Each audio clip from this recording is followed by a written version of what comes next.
नमस्कार, आप देख रहे हैं फास्ट इंडिया लाइव न्यूज। मैं हूं आपके साथ में आस्था चौहान। आइए खबरों की शुरुआत करते हैं। कांग्रेस दिमनी विधायक कुंवर रविंद्र सिंह तोमर के द्वारा सभी बाढ़ प्रभावित राहगीरों के हित में लगातार मेहनत कर रहे हैं। लगातार अपनी विधानसभा तीनों नदी जैसे चंबल, कुंवारी, आसन और कुंवारी नदी 1971 में आई थी, उसमें भी 5 फीट अधिक ऊंचाई में बाढ़ की स्थिति उत्पन्न हुई, जिसमें कई गाँव में किसानों की फसलें और घर में अनाज एवं गृहस्थी का सामान पूरी तरीके से ध्वस्त हुआ है। इसके लिए जो टीमें बनाई गई हैं अपने सही तरीके से काम करें और किसानों के सीधे खाते में मुआवजे की राशि प्रदान की जाए। विधानसभा में चंबल की 40 रेत की खदान खोलने का मुद्दा भी उठाया और कहा कि कुथियाने घाट पर पेन टून पुल का निर्माण करवाया जाए और सभी बाढ़ प्रभावितों को मुआवजे की राशि 100% दी जाए। सरकार के द्वारा सभी बाढ़ प्रभावित किसानों की बची हुई बाजरे की फसल निर्धारित कीमत से अधिक रुपए में खरीदी जाए, ताकि सभी बाढ़ पीड़ित किसान अपनी अपनी आर्थिक स्थिति में सुधार ला सकें।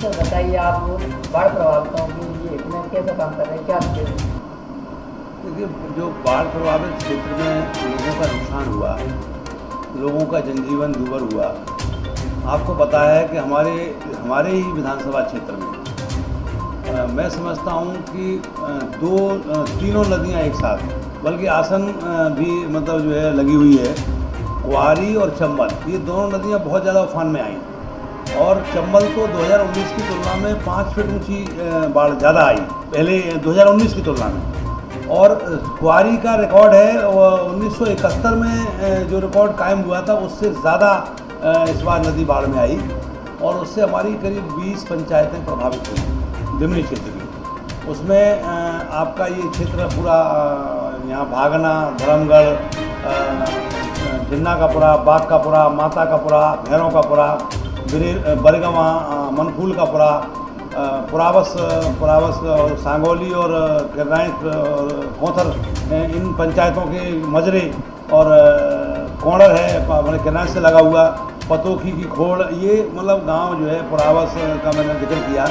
ये गांव पुरावस, इधर आ जाओ तो तिगरा का पुरा, जगराम का पुरा, आपका ये नीचे गांव जो पड़ता है ये चेटा पंचायत में कचपुरा।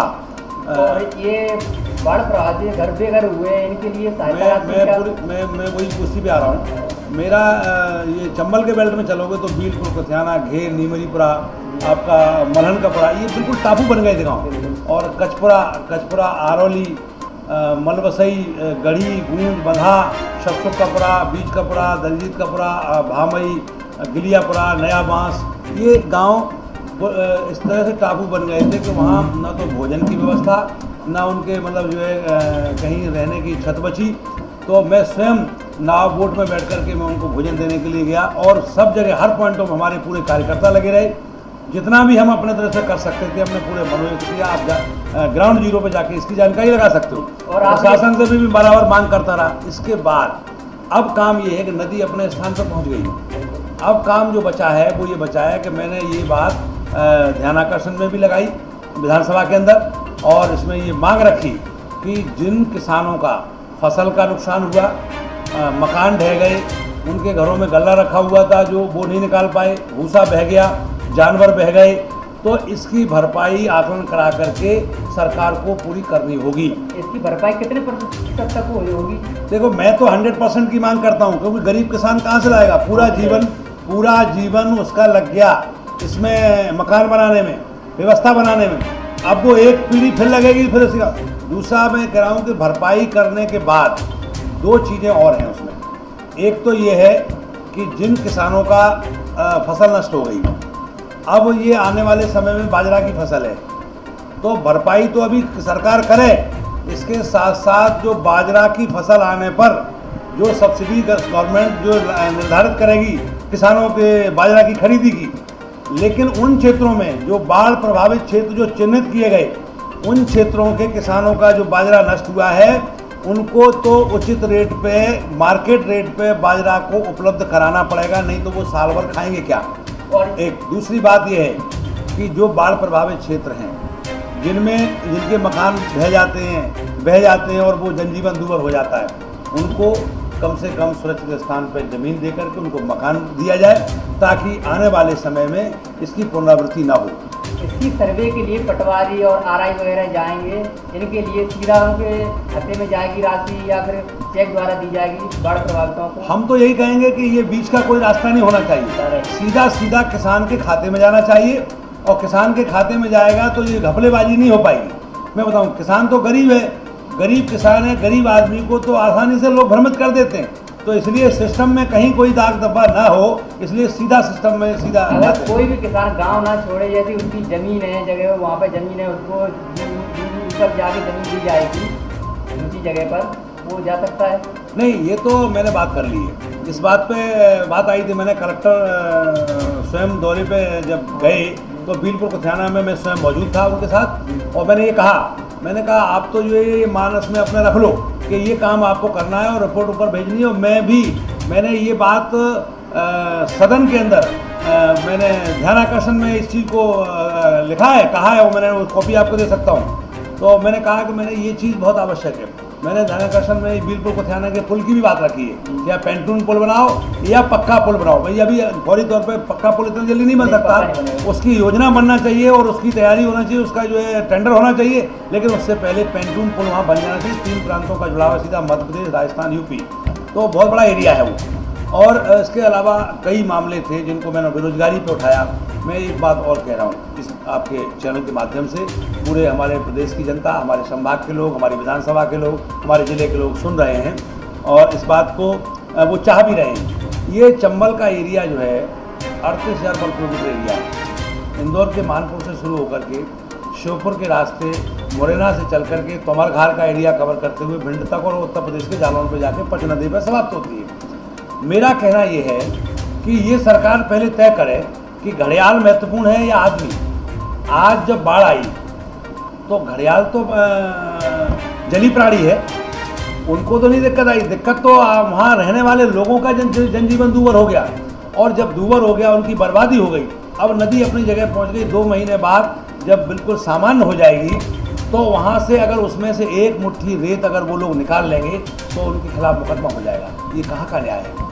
क्या सरकारें, चाहे केंद्र सरकार या राज्य सरकार, ये केवल एक दुहाई दे करके कि सेंचुरी का एरिया है, सेंचुरी का एरिया बनाया किसने? और इसको जरा विचार करो। मैं कह रहा हूँ कि 40 खदानें अगर चंबल में मुरैना, श्योपुर से लेकर के मुरैना और तोमरघाट क्षेत्र और पूरा जो है भिंड तक ये खोल दिया जाए तो हज़ारों करोड़ रुपया सरकार को रेवेन्यू मिलेगा, लोगों को काम मिलेगा। और यदि ये काम नहीं कर सकते आप, पहले तो मैं कह रहा हूँ कि इसको करो, क्योंकि आप इंडस्ट्री इतनी जल्दी नहीं लगा पा रहे, लेकिन इस बीच में हज़ारों एकड़ ज़मीन बेकार पड़ी, उसका संतुलीकरण करो और वहाँ उद्योग धंधे लगा दो। तो ये कम से कम आए दिन जो फॉरेस्ट की टीम से कहीं गोली चल रही है, कहीं ट्रैक्टर चढ़ गया किसी पे, कहीं इसकी मौत हो गई, उसकी मौत हो गई, ये सारी चीज़ें मतलब उन पर ब्रेक लगेगा, क्योंकि ये रोक तो पा नहीं रहे। भाई काम तो कहीं ना कहीं हो रहा है, तो क्यों ना उसको लीगल तरीके से किया जाए। आपने चंबल की रेट के लिए विधानसभा में मुद्दा उठाया, आपकी विधानसभा 4 दिन चल रही थी, वो 2 दिन चल क्यों रही? देखिए, ये तो भारतीय जनता पार्टी की सरकार का चाल चेहरा दिखाई दे गया। उनकी मंशा नहीं है कि वो किसी जनता के हित में काम करना नहीं चाहते, क्योंकि उन्हें खुद विधानसभा सत्र को समाप्त करना था। 10 तारीख को सारे सरकारी कामकाज की तैयारी करके सरकार ने पूरी प्लानिंग कर ली थी, और प्लानिंग के बाद जब हम लोगों ने जब अपना बाढ़ के मुद्दे पे स्थगन प्रस्ताव की, हमारे आदरणीय नेता प्रतिपक्ष आदरणीय कमलनाथ जी ने जब ये कहा कि हमें स्थगन प्रस्ताव पे 139 में चर्चा करनी है कि बाढ़ पे किस प्रकार से सरकार ने अपना मानस तैयार किया है और हमें उन बाढ़ राहत में लोगों को मदद दिलानी है, इस पर चर्चा होनी थी भाई। क्योंकि ग्वालियर चंबल में सबसे ज़्यादा नुकसान हुआ। हमारे मुरैना में हम कह रहे हैं कि हमारी दिमनी क्षेत्र में इतना नुकसान मैंने जीवन में कभी नहीं देखा, और इस पर चर्चा नहीं की सरकार ने। हम लोगों ने वहाँ आपत्ति की कि भाई आप क्यों नहीं कर रहे चर्चा। इसके बाद ओबीसी आरक्षण भी बात आ गई, उस पर चर्चा की। और मैं एक बात और कह रहा हूँ चैनल के माध्यम से कि आरक्षण के मुद्दे पे, ओबीसी आरक्षण पे सरकार को घेरने के लिए कांग्रेस पार्टी कटिबद्ध है, क्योंकि इन्होंने अभी कोर्ट में अब क्यों जल्दी हो रही, क्योंकि अब जानो कांग्रेस पार्टी इसका क्रेडिट ले रही है। लेकिन मैं इसके साथ साथ आपके चैनल के माध्यम से एक बात और कह रहा हूँ। कल हमारे साथ एक डिबेट में जी चैनल पे मैं बैठा था, तो एक माननीय विधायक जी थे, उन्होंने कहा कि कोई अच्छा सुझाव हो तो हमारे मुख्यमंत्री जी, हमारे प्रधानमंत्री जी उसको एक्सेप्ट करेंगे, क्योंकि बड़े संवेदनशील हैं। मैं कह रहा हूँ कि वो इतने संवेदनशील हैं तो इस देश में गरीबी के आधार पर क्योंकि गरीब हर जाति में है, सामान्य जाति में गरीब हैं, पिछड़ी जाति में गरीब हैं, दलित जाति में गरीब हैं। गरीबी के आधार पर आरक्षण व्यवस्था को भी लागू करना चाहिए, क्योंकि उन नौजवानों में जिनको जो इन चीज़ों से वंचित हैं उनमें घोर निराशा का वातावरण रहता है, और इसलिए इस देश को तरक्की की दिशा में ले जाने के लिए भी ये कदम बहुत अच्छा होगा, बहुत अच्छी पहल होगी। क्या आपकी कांग्रेस की सरकार आने के बाद ये सारी सुविधाएं दी जाएंगी क्या? बिल्कुल, कांग्रेस तो हमेशा गरीबों के लिए काम करती आई, किसानों के लिए काम करती आई, मजदूरों के लिए काम करती आई। कांग्रेस ने कभी जात धर्म की राजनीति नहीं की, कभी भी ये संप्रदाय और इसकी राजनीति नहीं की। कांग्रेस पार्टी ने इस देश को जो दिया है वो अनुकरणीय है। इसलिए मैं आपको आपके चैनल के माध्यम से देश की 125 करोड़ जनता को कहना चाहता हूँ कि जरा विचार करो, कुछ याद उन्हें भी कर लो जो लौट के घर ना आए। जब देश में थी दिवाली वो खेल रहे थे होली, जब हम बैठे थे घरों में वो झेल रहे थे गोली। ये कांग्रेस पार्टी 1885 से आप इतिहास दिखाइए कि 7.5 लाख से भी ज़्यादा नौजवानों ने जब अपने प्राण इस कांग्रेस पार्टी के झंडे को लेकर के दे दिए, तब भारत माँ को आज़ादी मिली है। और इसके साथ साथ मैं और कहना चाहता हूँ कि देश में विकास के पथ पे बढ़ी आगे। इस देश में नहरें किसने खुदवाई, रेलवे लाइन किसने बिछवाई? आप आज एक चीज़ देख लो, गांव में मनरेगा मजदूर योजना किसकी लाई हुई है? गांव में राजीव गांधी विद्युतीकरण परियोजना के अंतर्गत एक एक गांव में बिजली किसने पहुंचाई, सड़कें किसने बनवाई? और इसके साथ साथ मैं कह रहा हूं, हम आयातित देश थे खाद्यान्न के मामले में। 1960 में पंडित जवाहरलाल नेहरू ने जब इस देश में हरित क्रांति का नारा दिया, तब देश में उत्पादन बढ़ा।